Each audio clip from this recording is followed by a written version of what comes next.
Hey guys, welcome back to my channel. If you're new, my name is Shadi and I am currently 27 weeks pregnant today. So I'm actually going to be doing my glucose test right now, and I wanted to have you guys follow along kind of to get an idea of what you do for the glucose test. I remember doing it for my first pregnancy with Mila, my daughter, who's currently 2 years and 3 months. From what I remember is you're supposed to have like a little snack before you go in. And then you take like this drink that they give you. Mine was orange. I don't know. I've heard that some people's is clear, but it's like an orange drink that's sugary. Some people say it tastes nasty, but I actually thought it was pretty tasty because I don't really drink sugar or soda or anything. So it kind of tasted like a flat orange soda from what I remember. And then you have to wait around in the office at the doctor's for an hour. They don't let you leave, and then they do a blood test on you. So that's what I remember. I'm going to go ahead and try to videotape as much of it as I can. I know at Kaiser, they don't really let you tape that much from my understanding, but I don't know. If they don't say anything, I'm not going to not tape. So anyways, thank you guys for following along, and I'll see you guys inside.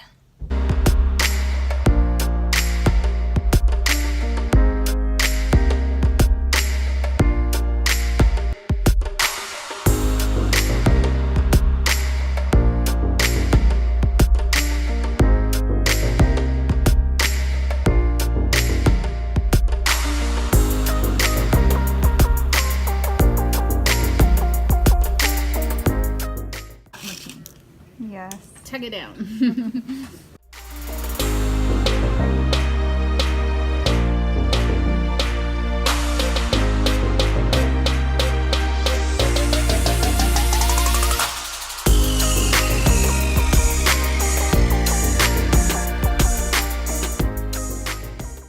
I don't remember it being that sweet. It's like burning my throat. But it didn't taste bad. You're not allowed to eat anything or drink anything, and you have to wait in the office for an hour. So here I wait with a magazine and a movie and my phone. Okay, so I just finished the testing. Basically, they told me I can't record. I wanted to record getting like my blood work done and everything, but they said that I can't. I basically sat there for an hour after drinking my drink. They told me that I can't walk around too much because like the sugar metabolizes in your body, so they don't want you to walk around too much. They do allow you to go to the bathroom if you need to go, which I didn't need to go.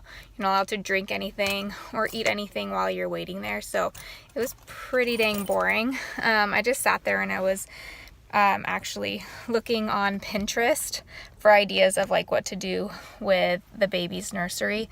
So I did kind of like get some ideas in that sense, but nothing has really sold me like a set style for the nursery. I'm kind of looking for like a rustic, like earthy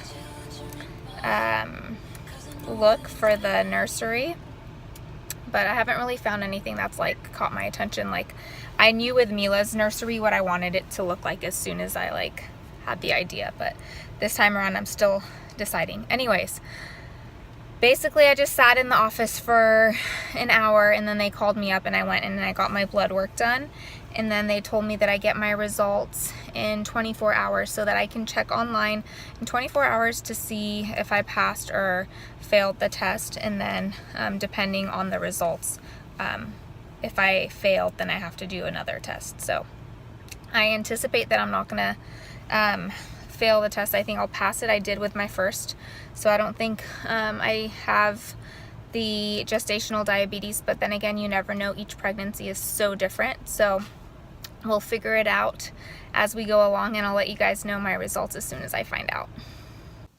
Alright guys, so it is the next day, and I actually got the results of my 1 hour glucose test back. I am within normal range, so I don't have the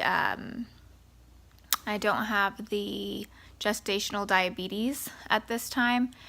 They did also run like a full blood work on me, and everything is within normal limits, except my red blood count is a little bit low, which basically indicates that I have like slight anemia. which is something I also had with my daughter. It causes you to feel tired and sluggish during pregnancy, and I only have it when I'm pregnant. I don't have it typically.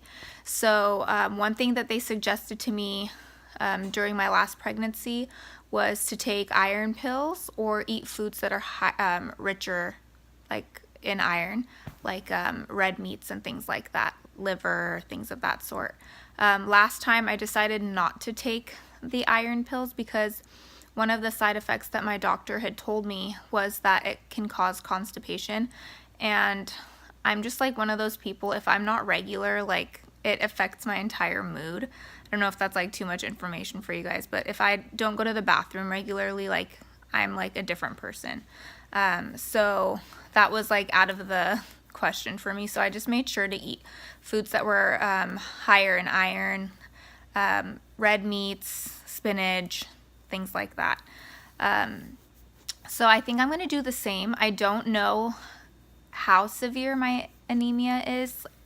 I'm not really sure what my numbers were last time versus this, like compared to this time, but I do have a doctor's appointment coming up in a few days, so I'm going to be asking my doctor, and I'm sure she'll talk to me about it a little bit. But at this time, it's nothing that I'm concerned with, and I'm glad that I passed that 1-hour glucose test because that drink was so sweet. And when I was talking to the lady at the injection clinic who was drawing my blood for the test, I was telling her, I was like, that drink is really sweet. And she was kind of shocked because she's like, oh, really? Because it's only the 50 milligrams. I think if you have to retest, the like amount of sweetness is doubled. So I'm really glad I didn't have to do that because it burned my throat, and I'm not typically the type of person who eats like too many carbs or sweets. I try to stay away from it as much as I can. I definitely have a huge sweet tooth, so I do enjoy sweets, but that was just like on a different level for me. And I'm sorry, like please don't mind this mess right now. Like my hair is a frizz, like frizz ball, and then I have a cold sore here. I've been getting cold sores since I was a little kid, and I hadn't gotten one for the longest time, and I just happened to get one like within, like I saw you guys yesterday, or I taped yesterday, and I got one like overnight. I could feel it coming out, so I did check to see if it's okay, and I have Abreva on it, so I've been applying Abreva on it over and over, so it hopefully dries out sooner and just kind of like falls off. But I typically, you get them on your lips or like under your lips. I don't know why this time it just appeared like pretty much close to my chin. I have gotten them like in my like nose, and those ones are really painful, but this is the first time I've had a cold sore in a really, really long time. Anyways, I will give you guys an update after I go to the doctor in my next video, so I'll just do like a combination of my pregnancy update with my doctor's appointment update, just to kind of give you guys a little bit more information on how things are going, how the baby's developing, like things with me as far as like weight gain, which I feel like I don't know, like how I'm going with it. Some days I feel really good, and some days I feel like I'm swollen and big, even though I know I'm not really that swollen for most, like compared to most women who are pregnant, just because I'm not extremely active, but I'm fairly active throughout the day. My job requires me to walk around a lot, and then I do try to exercise 5 times a week too. So I do try to stay active, but which I know helps with like swelling and stuff, but some days I just don't feel so great.